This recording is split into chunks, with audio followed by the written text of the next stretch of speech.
Merci beaucoup, Monsieur le Président. Si vous me permettez, avant de commencer, je vais me joindre à mes collègues pour partager mes prières et mes pensées pour les gens de Fort McMurray en Alberta et tous les Albertains, puisqu'on sait que plusieurs Québécois travaillent en Alberta et les médias...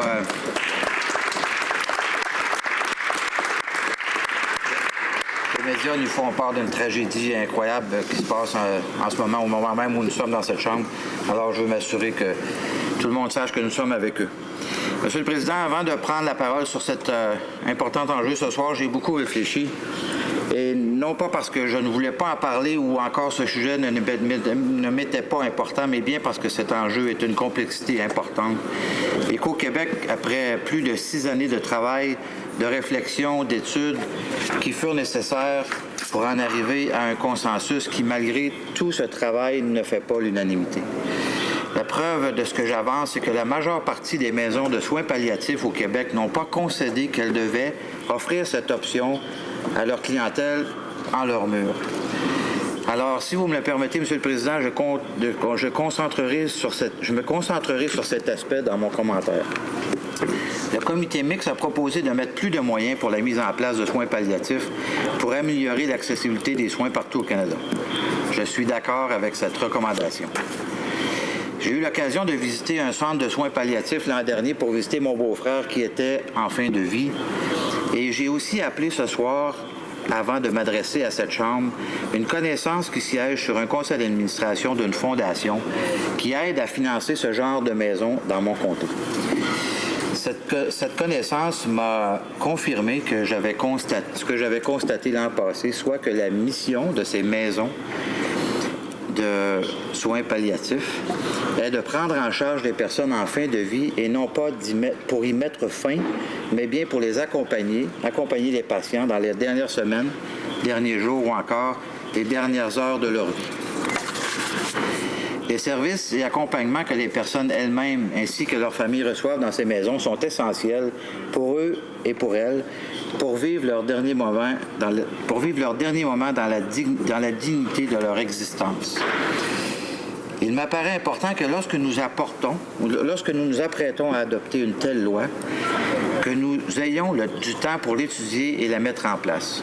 Je ne trouve pas qu'il soit pertinent d'aller aussi rapidement pour une question aussi importante que sont la vie et la mort. Ma connaissance m'a aussi raconté qu'elle avait perdu un collègue de travail il y a quelques semaines et qu'il lui avait dit, se sachant malade et aussi sachant qu'elle était près de l'organisation de la maison, qu'il voulait avoir la possibilité d'utiliser la nouvelle loi québécoise pour les soins en fin de vie et qu'il souhaitait ardemment y avoir accès. Les semaines passèrent et le temps vint où il dut entrer à la maison pour terminer ses jours paisiblement avec l'idée de se prévaloir de la nouvelle loi québécoise. Ma connaissance eut le loisir et surtout l'opportunité de le visiter avant son dernier souffle et lui avoua qu'il ne voulait plus cette option parce que les soins et l'attention des membres et des bénévoles de la maison étaient tellement appréciés qu'il voulut vivre jusqu'à son dernier souffle. Il avait parlé de cette option parce qu'il avait probablement peur. Peur de souffrir, peur de ne plus avoir aucun contrôle, peur de faire souffrir sa famille. Monsieur le Président, toutes ces peurs étaient tout à fait légitimes.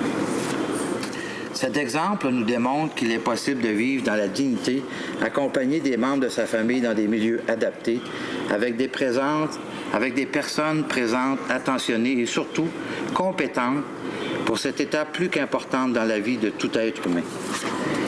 Monsieur le Président, je vous parle de ces exemples non pas parce qu'ils sont les miens, mais bien parce qu'ils font partie de tous ces exemples possibles, aussi de toutes ces possibilités et probabilités de situations qui peuvent subvenir. Monsieur le Président, mes collègues qui ont participé au comité mixte ont travaillé très fort pour faire que certaines dispositions soient présentées dans le projet de loi et j'aimerais vous les citer ici.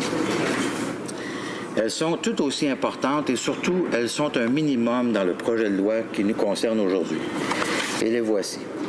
Donc, les 5 points importants que nous avons retrouvés et que nous avons insisté pour qu'ils soient présents dans le projet de loi sont prodiguer les soins uniquement aux gens majeurs, donc non disponibles aux mineurs, ne pas les autoriser aux personnes souffrant de maladies mentales, de protéger la conscience des médecins et d'obtenir le consentement à la fin de la vie seulement et améliorer les soins palliatifs.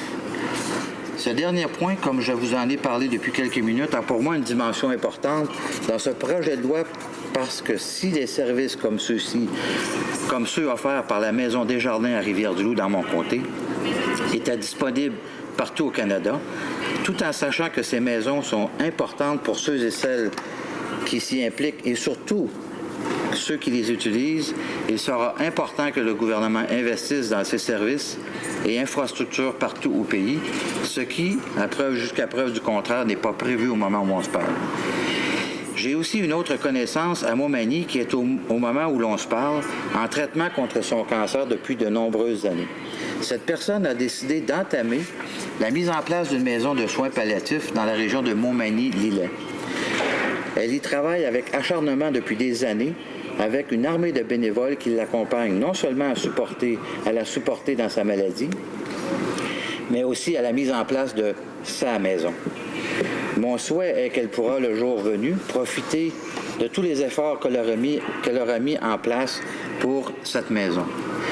Pour aider la mise en place de ce type de maison, il est impératif que le gouvernement mette en place les conditions de réalisation,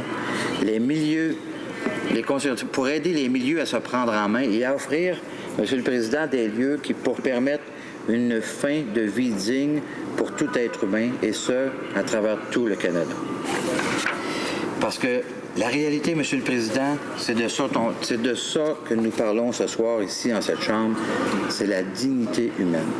Et il est impératif que les décisions qui seront prises dans le futur vont être prises dans le sens que les soins en fin de vie soient être disponibles partout au Canada, et ça, c'est fondamental. En terminant, ce vendredi, je tiendrai dans mon comté avec mon collègue de Louis-Saint-Laurent une soirée d'échange et de discussion pour favoriser la compréhension de cet enjeu majeur. Il va de soi, Monsieur le Président, qu'avec la vitesse, sachant que nous avons été élus le 19 octobre dernier, avec la vitesse à laquelle tout se déroule actuellement, je considère que nous sommes dans une espèce de souricière du temps qui fait qu'on ne peut pas être en mesure de prendre des décisions éclairées. Et je voterai malgré tout pour aller en deuxième lecture de façon à ce que on puisse retourner en comité et analyser exactement ce que le comité recommandera. Ceci dit, ça ne veut pas dire que je voterai pour la loi et je vais m'engager à prendre une décision après avoir écouté mes citoyens dans mon comté, parce que je considère qu'il est important. C'est une décision fondamentale, Monsieur le Président, et il ne fait aucun doute dans mon esprit qu'on se doit, nous, en tant que représentants des gens de notre comté, de nos comtés, de faire en sorte d'être à l'écoute de ces gens-là pour qu'ils puissent nous partager. Mais les délais dans lesquels nous avons à réagir à ce projet de loi sont extrêmement courts. Et j'écoutais mes collègues tout à l'heure et je me disais que, effectivement, la date du 6 juin est une date artificielle. Il y aura un 6 juin 2017, il y aura un 6 juin 2018, il y aura un 6 juin dans une autre année par la suite. J'imagine qu'on devrait prendre le temps de véritablement penser cette loi pour qu'elle soit la plus complète possible. Merci beaucoup, Monsieur le Président.